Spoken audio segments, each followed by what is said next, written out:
کیا تم نے کبھی سوچا ہے کہ انسان کا گھمنڈ اسے اس حد تک لے جا سکتا ہے؟ تاریخ گواہ ہے کہ جب انسان کو طاقت، دولت اور حکومت مل جاتی ہے تو کبھی کبھی وہ اپنے آپ کو سب سے بڑا سمجھنے لگتا ہے، لیکن جب یہ گھمنڈ حد سے زیادہ بڑھ جاتا ہے تو اس کا انجام بہت برا ہوتا ہے۔ انسانی اتہاس میں ایک ایسا ہی بادشاہ گزرا جس نے اپنی طاقت اور ستہ کے نشے میں خود کو ہی خدا گھوشت کر دیا۔ وہ بابل کا ظالم اور گھمنڈی بادشاہ تھا جس کا نام تھا نمرود۔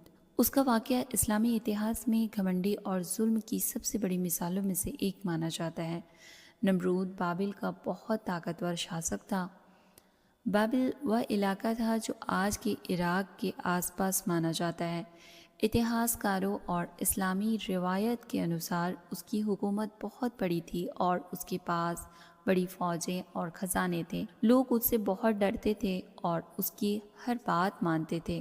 دھیرے دھیرے اس کی طاقت اتنی بڑھ گئی کہ اس کے دل میں گھمنڈ پیدا ہو گیا۔ اس نے سوچنا شروع کر دیا کہ دنیا میں اس سے بڑا کوئی نہیں ہے۔ اسی گھمنڈ کی وجہ سے اس نے اپنی قوم کے سامنے یہ دعویٰ کر دیا کہ وہ اس کا رب ہے اور سب کو اسی کی عبادت کرنی چاہیے۔ اس دور کے بہت سے لوگ ڈر کے کارن اس کی بات مان لیے۔ اسی دور میں اللہ تعالیٰ نے اپنی ہدایت کے لیے ایک مہان نبی کو بھیجا جس کا نام تھا ابراہیم علیہ السلام۔ حضرت ابراہیم علیہ السلام بچپن سے ہی سچائی پہچاننے والے اور بہت سمجھدار تھے۔ انہوں نے دیکھا کہ اپنی قوم پتھر، لکڑی، مورتیوں کی پوجا کرتے ہیں۔ انہیں یہ بات بالکل سمجھ نہیں آتی تھی کہ جو چیز انسان خود اپنے ہاتھوں سے بناتا ہے وہ خدا کیسے ہو سکتا ہے۔ اس لیے انہوں نے اپنی قوم کو سمجھانا شروع کیا کہ اصلی مالک صرف اللہ ہے۔ انہوں نے لوگوں سے یہ کہا کہ بت کی پوجا نہ کرو، اس سے کوئی نہ فائدہ ہو سکتا اور نہ ہی یہ کوئی ہمیں نقصان دے سکتا ہے۔ لیکن ان کی قوم اپنی پرکھوں کی پرمپرا میں اتنی ڈوبی ہوئی تھی کہ انہوں نے ان کی بات ماننے سے انکار کر دیا۔ حضرت ابراہیم علیہ السلام ہمیشہ اپنی قوم کو توحید یعنی ایک اللہ کی عبادت کی طرف بلاتے رہے، لیکن لوگ ان کی بات سننے کے لیے تیار نہیں تھے۔ ایک دن ان کی قوم کا ایک بڑا فیسٹیول تھا اور لگ بھگ سبھی لوگ شہر سے باہر چلے گئے۔ یہ موقع دیکھ کر ابراہیم علیہ السلام نے اس جگہ پہنچے جہاں ان کی قوم کی مورتیاں رکھی پڑی تھی۔ انہوں نے ایک کلہاڑی اٹھائی اور ساری چھوٹی مورتیوں کو توڑ دیا، لیکن ایک بڑی مورتی کو نہیں توڑا۔ انہوں نے کلہاڑی اسی بڑے بت کے گلے میں ٹانگ دی تاکہ لوگوں کو سوچنے کا موقع ملے کہ اصلی طاقت کس کے پاس ہے۔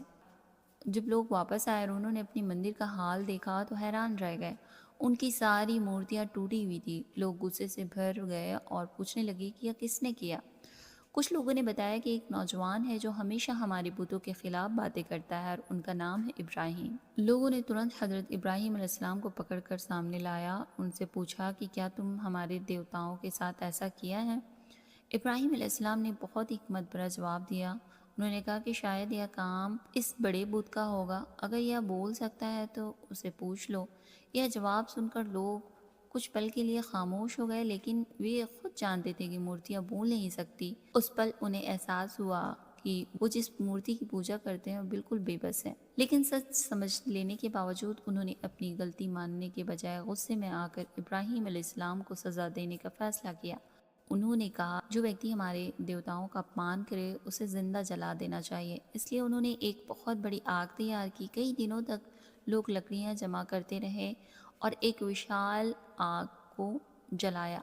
آگ اتنی بھینکر تھی کہ اس کے پاس جانا بھی مشکل تھا، اس لیے انہوں نے ایک بڑی گلیل بنائی اور اس میں حضرت ابراہیم علیہ السلام کو ڈال کر آگ میں پھینک دیا۔ لیکن اسی سمے اللہ تعالیٰ نے اپنی قدرت کا کرشمہ دکھایا، آگ کو حکم دیا کہ ٹھنڈی ہو جا، اور ابراہیم علیہ السلام بالکل سلامتی سے باہر آ گئے۔ یہ اللہ تعالیٰ کا بڑا معجزہ تھا کہ یہ بھیانک آگ اچانک ٹھنڈی ہو گئی اور ابراہیم علیہ السلام بالکل سرکشت باہر آ گئے۔ جب یہ خبر بادشاہ نمرود تک پہنچی تو اس نے ابراہیم علیہ السلام کو اپنے دربار میں بلایا۔ وہ گھمنڈ سے بھرا ہوا تھا، اپنے آپ کو خدا سمجھتا تھا۔ اس نے ابراہیم علیہ السلام سے پوچھا کہ تمہارا رب کون ہے؟ ابراہیم علیہ السلام نے جواب دیا، میرا رب وہ ہے جو زندگی دیتا ہے اور موت دیتا ہے۔ نمرود نے اپنے گھمنڈ میں کہا کہ میں زندگی بھی دیتا ہوں اور موت بھی دیتا ہوں۔ اس نے دو قیدیوں کو بلایا، ایک کو مار دیا اور دوسرے کو چھوڑ دیا، اور کہا کہ دیکھو میں نے ایک کو موت دی اور دوسرے کو زندگی۔ لیکن ابراہیم علیہ السلام نے بہت ہی شاندار اور حکمت بھرا جواب دیا۔ انہوں نے کہا کہ اللہ سورج کو پورب سے نکالتا ہے، اگر تم خدا ہو تو اسے پشچم سے نکال کر دکھاؤ۔ یہ سن کر نمرود بالکل خاموش ہو گیا کیونکہ اس کے پاس اس کا کوئی جواب نہیں تھا۔ اتنی بڑی دلیل اور اللہ تعالیٰ کی نشانیاں دیکھنے کے باوجود نمرود کا گھمنڈ ختم نہیں ہوا۔ وہ خود کو بہت طاقتور سمجھتا رہا۔ کچھ روایتوں میں یہ بھی بتایا جاتا ہے کہ اس نے آسمان تک پہنچنے کی کوشش کی اور اپنے گھمنڈ میں یہ سوچا کہ آسمان کے مالک سے بھی لڑ سکتا ہے، لیکن انسان چاہے جتنا بھی طاقتور کیوں نہ بن جائے، وہ اللہ کی طاقت کے سامنے کچھ بھی نہیں ہوتا۔ آخر کار اللہ تعالیٰ نے نمرود کو اس کے گھمنڈ کی سزا دینے کا فیصلہ کیا۔ کہا جاتا ہے کہ اللہ نے اسے ختم کرنے کے لیے کوئی بڑی سینا یا طاقتور دشمن نہیں بھیجا، بلکہ ایک چھوٹا سا مچھر بھیجا۔ وہ مچھر نمرود کی ناک کے راستے اس کے دماغ میں گھس گیا اور اس کے سر کے اندر کاٹتا رہتا تھا اور نمرود درد سے تڑپتا رہتا تھا۔ درد اتنا بھیانک ہوتا تھا کہ وہ اپنے نوکروں سے کہتا تھا کہ اس کے سر پر زور زور سے مارے تاکہ درد کچھ کم ہو سکے۔ آخر کار وہی چھوٹا سا مچھر اس کی موت کا کارن بن گیا۔ جس بادشاہ کے پاس بڑی بڑی فوجیں تھیں، جو اپنے آپ کو خدا سمجھتا تھا، اس کی موت ایک چھوٹی سے کیڑے کی وجہ سے ہو گئی۔ نمرود کا یہ واقعہ ہمیں بہت بڑا سبق دیتا ہے۔ انسان چاہے کتنا بھی طاقتور کیوں نہ ہو، اصلی طاقت صرف اللہ کے پاس ہوتی ہے۔ جب انسان گھمنڈ میں آ کر خود کو سب سے بڑا سمجھنے لگتا ہے تو اس کا انجام نمرود جیسا ہو سکتا ہے۔